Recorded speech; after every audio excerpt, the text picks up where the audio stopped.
So last but not the least, we are going to quickly see what are the options for the lower lip. Now till now we have discussed the upper lip for smile reanimation and the integrity of the oral commissure. But what happens to those two muscles that are also acting on the lower lip, which is the depressor labii inferioris and the depressor anguli oris? Obviously, because these muscles are also paralyzed in case of facial palsy, it leads to asymmetry, and it can also create an excessive movement on the normal side, which makes it very apparent that the patient has a palsy.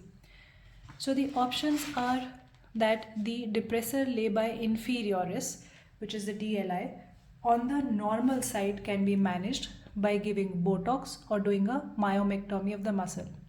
So basically, if you cannot replace the muscle on the paralyzed side, what you're doing is you're weakening the muscle on the normal side to help create balance. There is also a transfer on the paralyzed side. So if you do not wish to weaken the muscle on the normal side, the transfer of the anterior belly of the digastric is possible.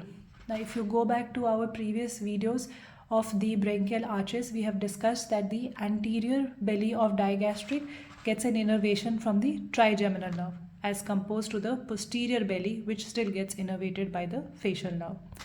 Therefore, the anterior belly of digastric on the paralyzed side itself can be transposed because it is supplied by the trigeminal nerve. Now, those are again dynamic procedures. So, like we have divided into nerve procedures, muscle procedure, single stage, two stage. Similarly, we have dynamic procedures and static procedures. So till now we have discussed all the dynamic ones, which were by the nerve transfers or the muscle transfer.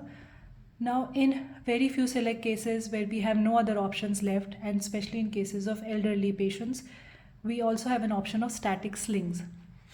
So these help to provide some sort of symmetry and function at rest. In animation, obviously they do not act because they are static, but they help to provide some sort of form and function to the patient. So usually our slings are popularly made with either fascia lata, palmaris or plantaris. Sometimes even the Gore-Tex graft can be used.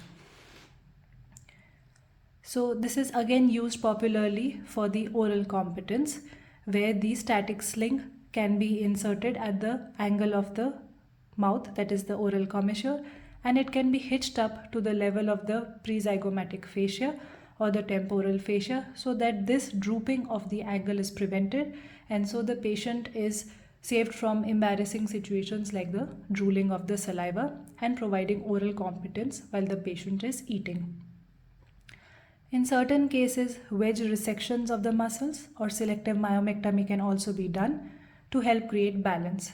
So these are usually our accessory procedures which help to provide some sort of form and function to the patient. So that is all about facial palsy, and I hope this series has been useful. If there are further any questions that I can help you with, please leave them in the drop box and I will try and help you out with the same.